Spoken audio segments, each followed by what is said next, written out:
வணக்கம் நண்பர்களே, முக்கியமான சில டாபிக்ஸ் தான் நம்ம டிஸ்கஸ் பண்ண போகிறோம். முதல் டாபிக் என்ன பார்க்க போகிறோம்னா, சசிகாந்த் செந்தில் இருக்கார்ல, அவர் கல்வி நிதியை சென்ட்ரல் கவர்மெண்ட் விடுவிக்கணும் அப்படின்னு சொல்லிட்டு தொடர் உண்ணாவிரத போராட்டம் இருந்தார்.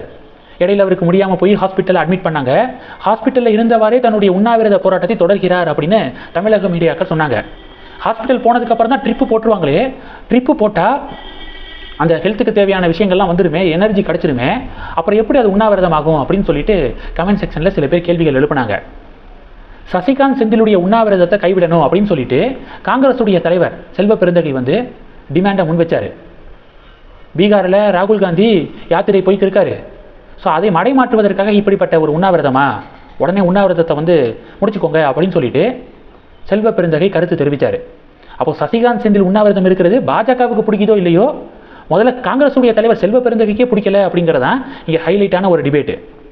இப்போ விஷயம் என்னென்னா, பாஜகவினர் என்ன சொன்னாங்க, இந்த தர்மஸ்தலா மஞ்சுநாதா கோவில் விவகாரம் இருக்குல்ல, அந்த கோவில் குறித்து பல நெகட்டிவாக நிறைய பேர் பரப்பி விட்டுக்கு இருந்தாங்க. ஒருத்தர் பார்த்தீங்கன்னா, அவ்வளோ பிணங்கள் புதைக்கப்பட்டிருக்கு, இவ்வளோ பிணங்கள் புதைக்கப்பட்டிருக்கு அப்படின்னு சொல்லிட்டு ஒரு பகீரை கிளப்பினார். ஸ்பெஷல் இன்வெஸ்டிகேஷன் டீம் நடத்திய விசாரணையில் அந்த ஆள் சொன்னதெல்லாம் பொய் அப்படிங்கிறது தெரிஞ்சு போச்சு. திட்டமிட்டு மஞ்சுநாதா கோவிலுடைய புகழை கெடுப்பதற்காக, டீஃபேம் பண்ணுறதுக்காக இப்படி பண்ணியிருக்காரு, அவர் இப்படி பொய் புகார் கொடுத்துருக்காரு அப்படின்னு இப்போ எஸ்ஐடி அவரை கிடுக்குப்பிடி விசாரணை நடத்திக்கிட்டு இருக்காங்க. யார் உங்களை தூண்டி விட்டது, யாருடைய தூண்டுதலின் பேரில் இப்படி பொய் சொன்னீங்க அப்படின்னு சொல்லிட்டு விசாரணை நடத்திக்கிட்டு இருக்காங்க. ஜனார்தன ரெட்டி என்ன சொன்னார், சசிகாந்த் செந்திலுடைய பேர் எடுத்தார். சசிகாந்த் செந்திலுக்கு இதில் தொடர்பு இருக்குது, அவர் தான் இது மாதிரி தர்மஸ்தலா கோவில் விவகாரத்தில் தூண்டி விட்டுருப்பாருன்னு நினைக்கிறேன் அப்படின்னு ஜனார்தன ரெட்டி சசிகாந்த் செந்தில் மீது புகார் முன் வச்சிருக்காரு. அதனால் இந்த விவகாரத்தில் சசிகாந்த் செந்திலுடைய பேரும் அடிபடுது. இதை திசை திருப்புவதற்காக தான் இப்படிப்பட்ட உண்ணாவிரத நாடகம் அப்படின்னு பாஜக கிரிட்டிசைஸ் பண்ணுறாங்க.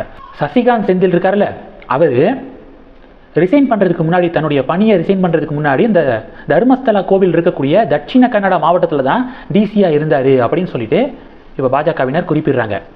இப்போ என்ன அப்டேட்னா, தட்சிண கன்னடா மாவட்டத்தில் இருக்கக்கூடிய பாஜகவினர் போராட்டத்தில் குதிச்சிருக்காங்க. மஞ்சுநாதா கோவிலை டீஃபேம் பண்ணுறதுக்காக இப்படி போய் புகார் முன்வைக்கப்பட்டிருக்கு. இதனுடைய பின்னணியை என்ஐஏ விசாரிக்கணும், ஸ்பெஷல் இன்வெஸ்டிகேஷன் டீமுக்கிட்ட இருந்து அந்த விசாரிக்கக்கூடிய பொறுப்பை என்ஐஏ எடுத்துக்கணும் அப்படின்னு போராட்டம் நடத்துகிறாங்க. இது முதல் டாபிக்கு.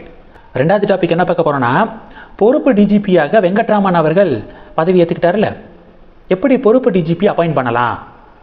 டிஜிபி விவகாரத்தில் சுப்ரீம் கோர்ட்டுடைய கைட்லைனை தமிழக அரசாங்கம் ஃபாலோ பண்ணவே இல்லை.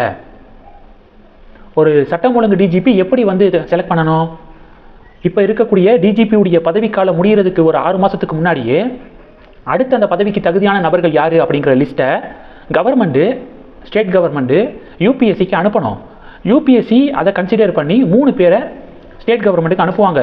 பிறகு அந்த 3 பேரில் இருந்து யாராவது ஒருத்தங்களை கவர்மெண்ட்டை அப்பாயிண்ட் பண்ணிக்கலாம். இதுதான் ப்ரொசீஜர். அப்படி அந்த அதிகாரிகளுடைய பட்டியலை யூபிஎஸ்சிக்கு அனுப்பாமல் பொறுப்பு டிஜிபி நியமனம் செய்யப்பட்டிருக்காரு அப்படின்னு அண்ணாமலை கடுமையான விமர்சனத்தை முன் வச்சுக்க இருக்காரு. இதை பண்ணாமல் பொறுப்பு டிஜிபி அப்பாயிண்ட் பண்ணிவிட்டு ஜெர்மனிக்கு போய் உட்காந்துட்டாரு ஸ்டாலின் அப்படின்னு சொல்லிட்டு கிரிட்டிசைஸ் பண்ணுறாரு அண்ணாமலை. இப்போது தமிழக அரசாங்கத்திற்கு எதிராக உச்சநீதிமன்றத்தில் டிஜிபி விவகாரத்தில் வழக்கு போடப்பட்டிருக்கு. பீப்புள் வாட்ச் அமைப்பின் ஹென்றி தீபன் இருக்காங்கல்ல, அவர் தான் என்ன பண்ணியிருக்காருன்னா சுப்ரீம் கோர்ட்டில் கேஸ் போட்டிருக்காரு. பொறுப்பு டிஜிபி நியமன விவகாரத்தில் சுப்ரீம் கோர்ட்டுடைய உத்தரவு எதையுமே தமிழக அரசாங்கம் ஃபாலோ பண்ணலை, அதனால் நீதிமன்ற அவமதிப்பு நடவடிக்கை எடுக்கணும் டிஎன் கவர்மெண்ட்டுக்கு எதிராக அப்படின்னு சுப்ரீம் கோர்ட்டில் கேஸ் போட்டிருக்காரு ஹென்றி தீபன். இது ரெண்டாவது டாப்பிக்கு. மூணாவது டாபிக் என்ன பார்க்க போகிறோம், செங்கோட்டையன் இருக்கார்ல, அதிமுகவுடைய மூத்த தலைவர், அவர் எடப்பாடி பழனிசாமி அவர்களுடைய தமிழகத்தை மீட்போம் மக்களை காப்போம் அப்படிங்கிற அந்த பிரச்சார பயணத்துடைய தொடக்க விழாவில் கலந்துக்கல, புறக்கணிச்சிட்டாரு. 6 மாதமாக இபிஎஸ் மீது அதிருப்தியில் இருக்கார் செங்கோட்டையன் அப்படின்னு சொல்லப்படுது. இப்போ செங்கோட்டையன் என்ன சொல்லியிருக்காருன்னா, வர 5ஆம் தேதி பிரஸ்ஸுக்கிட்ட, பத்திரிகையாளர்கள்ட்ட மனம் திறந்து சில விஷயங்களை நான் பேச போகிறேன், ஓப்பனாக சில விஷயங்களை நான் பேச போகிறேன் அப்படின்னு சொல்லிட்டு இப்போ சொல்லியிருக்காரு. என்ன பேச போகிறாரு அப்படின்னு இப்போ சஸ்பென்ஸு கூடியிருக்கு, எதிர்பார்ப்பு உருவாயிருக்கு. இந்த டாபிக்ஸ் எல்லாத்தையும் பற்றி உங்களுடைய பார்வைகளை மறக்காமல் கமெண்ட் பண்ணுங்கள். தொடர்ந்து கனெக்டில் இருங்க, அடுத்தடுத்து நிறையா பதிவுகளை பார்க்க போகிறோம். நம்ம சேனலுக்கு சப்போர்ட் பண்ணணும் அப்படின்னு ஆசைப்பட்டீங்கன்னா நான் பேசக்கூடிய வீடியோக்கு கீழே நன்றி அப்படிங்கிற ஆப்ஷன் இருக்குது, அதை கிளிக் பண்ணி உங்களால் முடிந்த தொகையை சேனல் வளர்ச்சிக்காக கொடுத்து உதவி செய்யலாம். இல்லை ஜாயின் பட்டனை கிளிக் பண்ணி நம்ம சேனலுக்கு மெம்பராக ஆகலாம். நன்றி. ஜெய் ஹிந்த்.